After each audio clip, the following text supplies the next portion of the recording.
Look at the world around you and ask yourself, does it really belong to us? We walk through cities of towering granite and majestic arches, feeling like ants in a kingdom built for gods. Have you ever wondered why a door in an ancient post office is 20 feet tall? Why would a civilization of 6-foot humans build handles so high you have to reach for them? The truth is hidden in plain sight, buried under a mountain of fake history that we were forced to memorize in school. We are told that our ancestors built these incredible structures with nothing but hammers and horse-drawn carriages.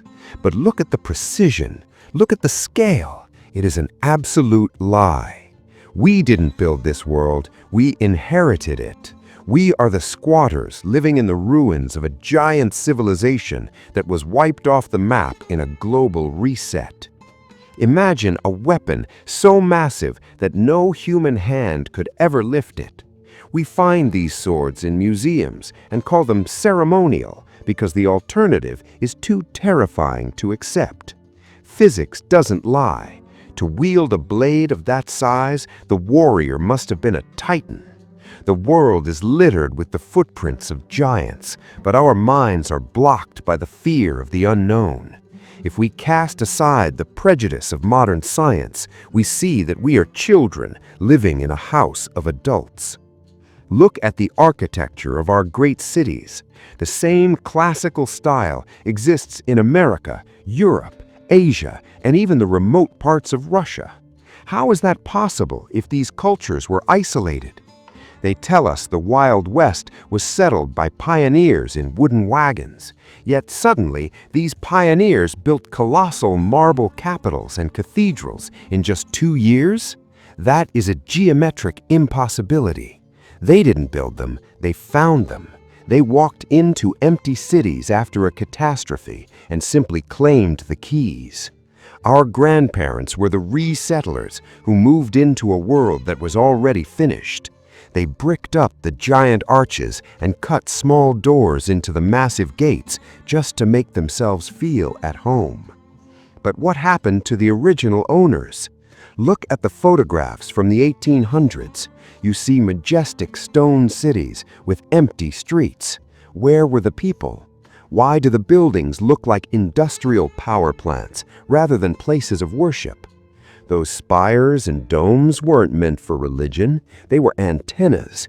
They were catching atmospheric electricity from the ether. This was the world of Nikola Tesla before he was silenced. Free energy for everyone. Infinite power pulled directly from the sky. But you cannot control a population that doesn't need to pay for heat or light. So the elite destroyed the system. They dismantled the antennas, burned the skyships, and invented fossil fuels to keep us in debt. The Hindenburg wasn't an accident. It was a public execution of an entire technology. They needed us to scare away from the sky so they could trap us on the ground. They clipped our wings and forced us into noisy, expensive airplanes that burned toxic oil. It was a war against abundance, and they won. Every few centuries, when we start to get too close to the truth, they hit the reset button. Look at the evidence of melted stone in San Francisco or the strange ash in California. This is not the work of natural fires. Fire does not melt granite.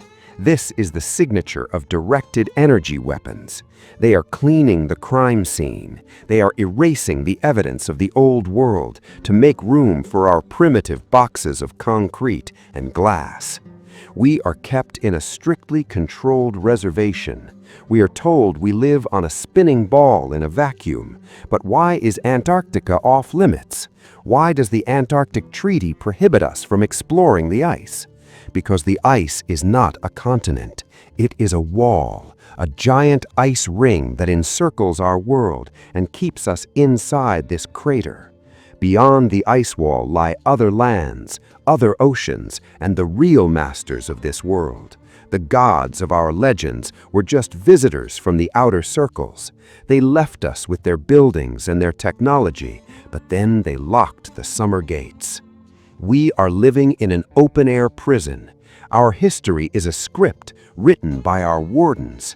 They limited our lifespan, erased our memory, and made us believe in scarcity.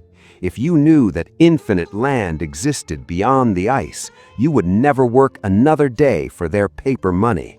They keep us in the dark to keep us in chains. It is time to wake up and look at the stones.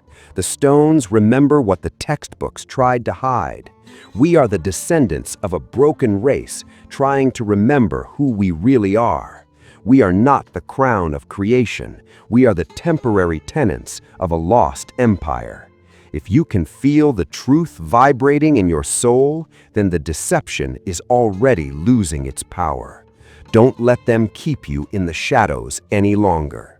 Share this message with those who are ready to see. The wall is starting to crack.